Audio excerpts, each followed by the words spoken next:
yo les conté la semana pasada que fui, ¿no? Fui a ver al Señor de los Milagros en una misa de 6 de la mañana. Es una procesión, tengo entendido que es de las más grandes del mundo, hasta creo que ha llegado a ser la segunda demostración de fe más grande del mundo, si hablamos de procesiones, ¿no? Bueno, María Rosa Álvarez Calderón, que es asesora del Museo del Señor de los Milagros, comunicadora, aparte gestora cultural y escritora, intervino en el diseño de los guiones museográficos e históricos del museo, pero también es coautora del libro El Señor de los Milagros, porque considero que es importante conocer la historia, los orígenes de la procesión, los orígenes de nuestro Cristo morado, y también le voy a preguntar, porque tengo entendido de que se está intentando manipular por ciertos sectores la historia del Señor de los Milagros. ¿Conocen ustedes el origen de esta demostración masiva de fe? Hoy se van a enterar. Y es muy emocionante. Hay no sé cuántos que me vean sean devotos, pero si es que lo son, dejen en los comentarios, los voy a leer. Es bien emocionante ir a ver al Señor de los Milagros. Creo que es una de las cosas que más une al Perú, sobre todo nosotros cuando militamos en algo que es divisorio, hay que decirlo, es divisorio como la política. Una demostración de fe de esas características masivas une al Perú. Es una de las cosas que en realidad nos unen. Entonces, yo he querido extenderle la invitación a María Rosa para que nos explique desde el origen de esta demostración masiva de fe hasta los desafíos que se puedan estar presentando y que no sabemos. Así que, siendo las 7:57, le voy a dar la bienvenida. Mari, bienvenida. Muchísimas gracias, de verdad, Diego, de darnos esta oportunidad de aclarar la historia, sí. Pero antes quiero felicitarte. Tu podcast está cada vez más popular, cada vez tenemos más interés y realmente es una especie de oasis en todo el laberinto que hay bueno, muchas gracias. De desinformación. Qué maravilla, pero gracias. Bueno, sí. Yo creo que sería idóneo partir desde el origen para que la gente lo tenga claro antes de enfocarnos en problemas que puedan haber, ¿no? Ya, bueno. La primera referencia que hay sobre el muro, porque el original es el muro que está en el altar de las Nazarenas, ¿no? La hace el padre Vargas Ugarte, que es uno de los pocos que realmente ha tenido acceso al archivo de las Madres Nazarenas, ¿no? Y dice que encontró un papel que decía que en 1651 estaba ya el Cristo crucificado, el sol y la luna, y se sabe que efectivamente es el primer dibujo, porque tiene la misma técnica al temple, técnica pictórica, ¿no? Porque los demás ya son óleos, ¿ya? Y la verdad es que cuando hemos entrado a hacer el museo y cuando hemos hecho el libro del Señor de los Milagros del Banco de Crédito, el munilibro de la municipalidad, te he traído el del Banco de Crédito. Muchísimas gracias. Quiero que lo veas, para ti y para mi querida Cami también. Y desgraciadamente el munilibro hicieron solamente 3.000 y solamente la hermandad son 5.000 personas, o sea que voló en un ratito. ¿Eso se vende? No. Es un regalo. Pero sí, para el primero es un regalo para ti, pero lo tenemos, sí lo están vendiendo las madres, el BCP le concedió a las madres poder venderlo en el monasterio y en el museo, y te he traído un par de pines del Señor para que los acompañen. Gracias. Y ahora claro que con las buenas noticias también. Sí. Sí. Muchísimas gracias. Bueno, entonces en 1651 él dice que encontró este papel que decía que ya estaba el Cristo crucificado, el Señor y la Luna en este galpón de un grupo de esclavos negros de Angola, ¿no? Lo interesante, que es un punto que hay que tratar, es que normalmente en esta Lima de fines del siglo, de la mitad y de fines del siglo XVII, hay una referencia que decían que había 98 fiestas de guardar en el año. ¿Tú te imaginas lo que es 98? Es más o menos una fiesta cada día. Bastante. O sea, 2 días, una que arreglas, otra que desarreglas y ya tienes todo el año ocupado. Era una ciudad sumamente religiosa, ¿no? Entonces, pasa el tiempo, en 1655 hay este terremoto muy grande, en noviembre y se desaparece parte de Lima. Este muro estaba en lo que llamaban los extramuros, fuera de lo que es ahora el damero de Pizarro, porque esa parte se llamaba Pachacamilla. Todavía hay gente que todavía se refiere al Cristo de Pachacamilla, sí. Que es que cuando viene Hernando Pizarro en el 32, en 1532, va a Pachacámac y terminan reubicando a los habitantes de Pachacámac y los ponen en esta zona también fuera del damero, ¿no? Entonces se cae todo y hay un pequeño brote devocional, pero lo dejan abandonado, porque claro, no se podía sobrevivir al costado. Uh-huh. Y ya tenemos la siguiente referencia en 1671, 70-71, hay una doble fecha en ese momento, donde un vecino de la iglesia de San Sebastián, no sé si la conoces, queda, o sea, este es Tacna, uh-huh. La paralela es Chancay, y este es Huancavelica, donde está la iglesia de Nazarenas, sí. A una cuadra en Chancay, hacia el Rima, que está la iglesita de San Sebastián. Bueno, entonces claro, sí. Sí. Y además es una iglesia... Por nombre no la saco, pero sí sé cuál es. Ya, claro. Y tú sabes que están ahí todas las andas de provincias y hay una misa en quechua todas las mañanas. ¿Ah, sí? Sí, es muy interesante. Sí. Durante octubre. ¿Perdón? Durante octubre. No, todo el año. ¿Todo el año? Todo el año. Y de ahí salen todas las procesiones de santos de provincias, porque ya Lima pues cada vez claro. Es más de todos lados del Perú, ¿no? Claro. Y entonces, bueno, ese señor que se llamaba Andrés de León se acerca, pasa por donde estaba este muro totalmente derruido y le hace una pequeña peana, lo cubre con mangles, o sea, una especie de palmeras para protegerlo. Y dicen que él se cura uno de los pilares de la devoción, que se llamó Sebastián Antuñano. En su manuscrito pone, se cura de un cancro contagioso. Y ahí sí explota la devoción al Señor en esa zona, ¿no? Como un milagro. Claro. Nosotros, el primer milagro reconocido le decimos a que no se cayó el muro, claro. ¿Ya? Que ahora está a punto de cumplir 370 años, porque es 1655, ¿no? ¿Este muro que está en Nazarenas es el mismo muro o es el mismo repintado? Muro. No. Es ¿Exactamente el mismo? El mismo muro original. Sí, el mismo muro original. Y entonces estamos en 1671. Comienza a venir todo el mundo a adorarlo y se arman unas fiestas los viernes dicen que al son de arpa y bajón. Muchos decían cajón, no es cajón, bajón es un precursor del fagot, ¿ya? Va la parroquia de toda esta zona es San Marcelo, que es una iglesia muy, muy antigua, que está Rufino Torrico con Emancipación, ¿ya? Y entonces el párroco se entera de todo este laberinto y dice, vamos a ver de qué se trata. Y se va con un notario y ve. Lo gracioso es que se encuentra con el sacristán, que parece que era muy partícipe de la zona, entonces parece que lo regañan y se arma un laberinto entre todos y sale indignado y pide permiso para borrar la imagen.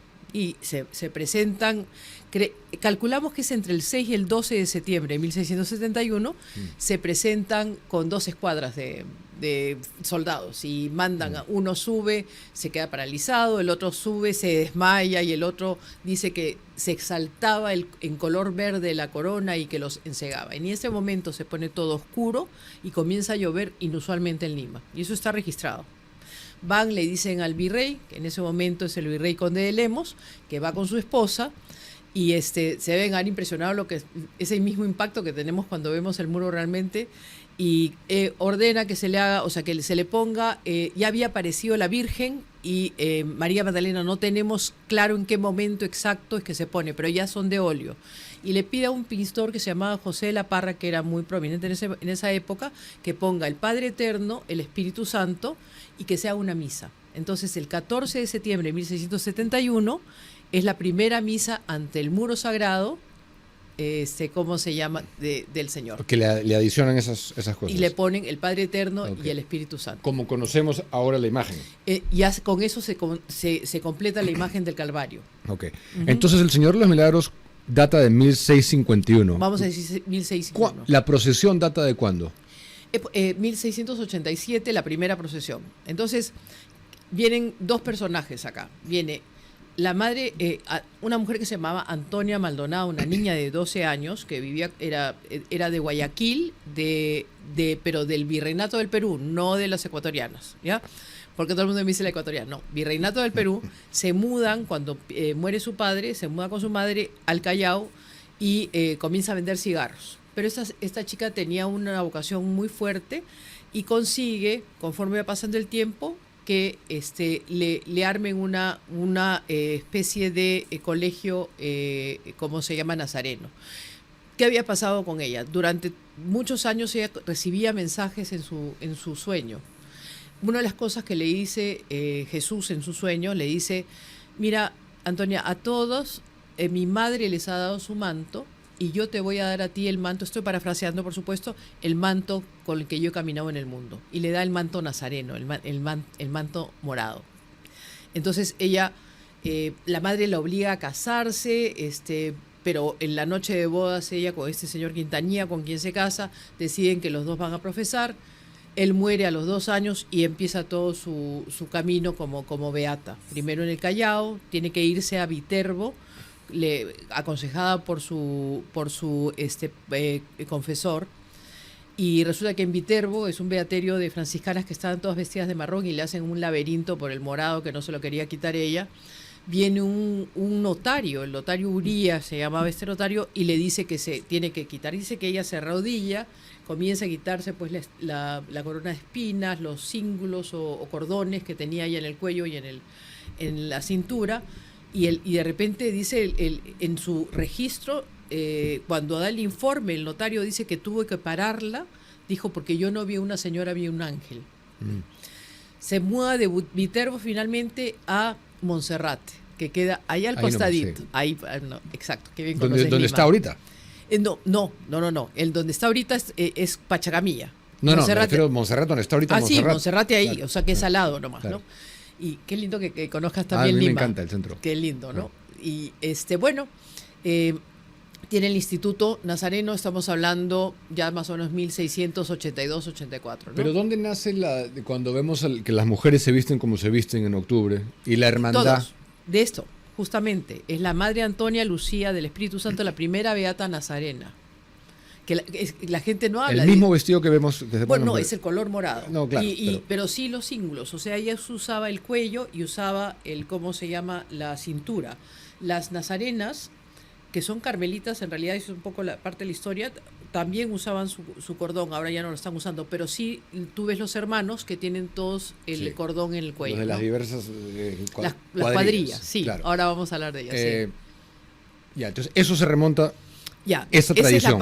Esa es la parte del vestir. Paralelo está Sebastián Antuñano, es un vizcaíno que viene, muy joven, como a los 14 años más o menos, en busca, dicen, de una herencia. Y conoce a un señor Olavarrieta que le enseña lo que llamamos el arte del comercio.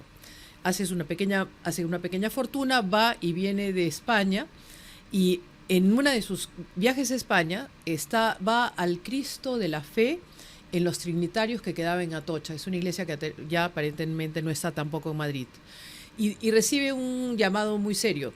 Vamos a hacer algo de una manera espiritual. Regresa al Perú, entra a un retiro de los jesuitas de una semana, de 7 días, 8 días, que son retiros de silencio, que son muy, muy fuertes. Entonces dice que cuando sale de ahí, algo lo llama para ir a esta iglesia maravillosa, que era una capilla un poco mejor que ya había mandado hacer el conde de Lemos. Y dice que al final de la misa, él siente que el Señor le dice: Sebastián, ven y encárate de mi culto. Sale decidido a comprar las 2 manzanas, se demora 2 años, unos laberintos que no le vendían, que hasta casi se bate a duelo. O sea, él mismo lo cuenta en su relato. O sea, todo un tema fue. Todo un tema. Ok, 1687, él ya era dueño de las 2 manzanas, donde estaba el muro, le hizo una mejor capilla, y la parte de atrás, que eran normalmente los huertos que tienen todos los monasterios de esa época, pero todavía no era monasterio, era su propiedad. Y enero de 1687 hay un temblor bastante fuerte, y comienza a haber una serie de temblores en el año. Entonces yo asumo, porque ahora te dicen en cómo se llama, en octubre hubo este temblor y él salió en la tarde con la copia de... No, pues asumimos en el museo que en todo ese año, como el señor estaba relacionado a ese primer temblor de 1655, en todo ese año él manda a hacer esta réplica. Acuérdate, una fiesta de cada 3 días, cada 2 días, ¿no? ¿Qué tal ritmo, no? Era todos los días. Entonces dice, si pasa cualquier cosa, yo salgo con el señor a caminar. 1687, hay 2 temblores en la mañana, una réplica que incluso más fuerte que la primera, y él en la tarde sale a pasear por primera vez, el 20 de octubre de 1687. Es la primera procesión. Se considera la primera procesión. Es el mismo, este lienzo que lo debe haber cargado con 1 o 2 personas, es el mismo lienzo que sale hasta ahora. ¿Es el mismo exacto que vemos hasta ahorita? Sí, porque esa es otra historia que dicen, que no, que hay uno, me han llegado a decir que hay uno en Arequipa que es el original, no. Este es el mismo lienzo, no hay ninguna anotación, ninguna referencia que no sea este. ¿Cómo se hace con los otros que hay? Por ejemplo, el que han presentado en Roma ahorita. Esas son copias. Son copias hechas, digamos... A ver, de todo, hay de todo. O sea, hay los que salen con fotografías. Lo que pasa es que es una devoción bien esparcida, número uno. El religioso peruano, la religiosa peruana es muy táctil. O sea, quieren tocar, entonces quieren tener... Así andamos con el detente, queremos tener al Señor cerca, si lo podemos tocar, entonces todos salen con sus santas distintas. Tenemos quienes hacen copias exactas, los artistas del museo, que son además restauradores, hacen unas copias perfectas. Cuando tú entras al museo hay una copia del muro que es idéntica, además a escala, ¿no? Hay algunos que encargan al museo, o sea, están ¿El museo por dónde está? Huancavelica con Tacna, en la otra esquina hacia Chancay, en el mismo lado de la acera, casi llegando a la esquina. Ahí está el museo. O sea, que es como si uno va a una misa de la mañana, podría ir. Absolutamente, sí. Y en octubre está abierto todos los días. Ahora, cuéntame de esto que en teoría se está manipulando la historia respecto a ponerle nombre y apellido al esclavo de Angola. Sí. Lo interesante, de repente apareció y lo están atribuyendo a varias... ¿cómo se llama? Porras Barrenechea. Estoy buscando por todos lados todo lo que encuentro de él, lo leo, hasta ahora no he podido encontrar ninguna referencia de esa. Dicen que él decía de que ¿cómo se llama? El señor de Angola, el esclavo de Angola se llamaba, creo que Benito, Pedro de Halcón. Yo no sé si estaban viendo mucho Don Gato y su pandilla, pero en serio, no sabemos de dónde lo han podido sacar, porque lo que explica muy claramente Vargas Ugarte en su libro es que las cofradías y las personas todas estaban siempre adscritas a una devoción o a una, ¿cómo se llama?, iglesia. Y había registro de eso. Y él no se ha encontrado nada más que saber que había ahí un grupo de Angolas, pero que no estaban adscritos a ninguna de estas dos, ninguna devoción clara, salvo lo del Señor, pero no había referencia oficial. Claro. Entonces, si no había referencia oficial de la cofradía, menos habría la posibilidad de saber el nombre de alguien que no sabemos además si realmente fue el que lo pintó. Es la prevalente definitivamente, pero hay otras posibilidades. O sea, ¿siempre ha sido un misterio? Siempre ha sido un misterio. Siempre ha sido un misterio. Siempre. María Rosorosca lanzó toda una teoría diciendo de que cuando pasan, los reubican a los señores de Pachacámac, Pachacamilla, podría haber sido uno de ellos que pintó este Cristo crucificado. Ella va más allá. Ella dice que debajo de eso está Pachacámac y la verdad es que no hay ninguna referencia ni nada, y lo que se ha podido hacer de Calas tampoco se ha encontrado nada, ¿no? Es un motivo, también hay que decirlo, para los que somos creyentes, de orgullo, ¿no?, a nivel internacional, ¿no? Porque ¿qué número está a nivel procesiones? Top, ¿no? Es que no tenemos registrado. A nivel procesiones, lo que pasa es que no lo puedes comparar, porque, por ejemplo, tienes la peregrinación a la Virgen de Guadalupe, que es absolutamente enorme, además en una ciudad donde tiene tanta gente como el Perú, ¿no? Y eso pasa una vez al año. ¿En México? En México, sí. Y tienes otras procesiones que salen un día y que salen, dicen, 1 millón de personas, todo. Acá hay que tener en cuenta que sale 5 veces, esta vez va a salir una vez más, porque lo están llevando al Callao, y que sale siempre con estos tumultos enormes. Ahí he traído unas fotos, no sé si las vamos a poder ver. Además hay una bien interesante en blanco y negro en este PPT que les pasé de 1966 en la Plaza de Armas. Al final sería, si es que puede, Julio. Son las fotos de cómo está saliendo este año. Sí, a ver, ¿no? Eso le he pasado un PPT un poco cuando hago la explicación ya, pero un poco más larga de la devoción. Mira estas fotos, estas son partes de la procesión. Todos estos homenajes donde le ponen pica pica y es una cosa. ¿Eso cuándo es? Este no, este ha sido cuando armé este PPT en el 22, o sea que tiene que haber sido justo antes de la pandemia, ¿no? Acá están los orígenes, ahí está la Madre Antonia, está, ¿cómo se llama? Sebastián Antuñano. Y luego los permisos que se tienen que lograr, porque tenía que dar permiso para hacer monasterio, que es lo que es al final, monasterio de Nazarenas Carmelitas Descalzas, con permiso del rey Felipe V en 1720 y permiso de una bula de ¿cómo se llama? Benedicto XIII en 1727, en donde les da permiso hacer carmelitas descalzas, pero quedarse con el hábito morado. Estas son las carmelitas descalzas únicas en el mundo, al ser nazarenas también, que llevan morado en lugar de marrón. Que son hasta ahorita, ¿no? Todo el tiempo. Okay. Ahí están, sí.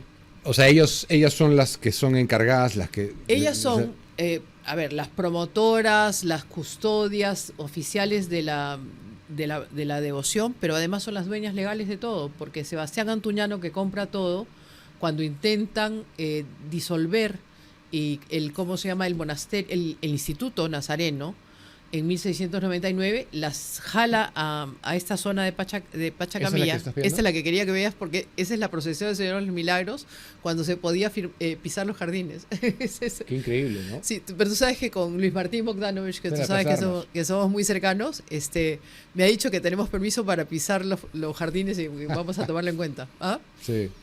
Pero esa es la devoción del Señor. Entonces, claro, cuando te dicen compárala, no puedes compararlo, porque sale el primer día y el último día, que son el primer sábado del mes y el 1 de noviembre, salen a una vuelta corta, pero está lleno de personas que lo ven salir y que lo ven ya guardarse hasta el próximo año, que es muy bonito.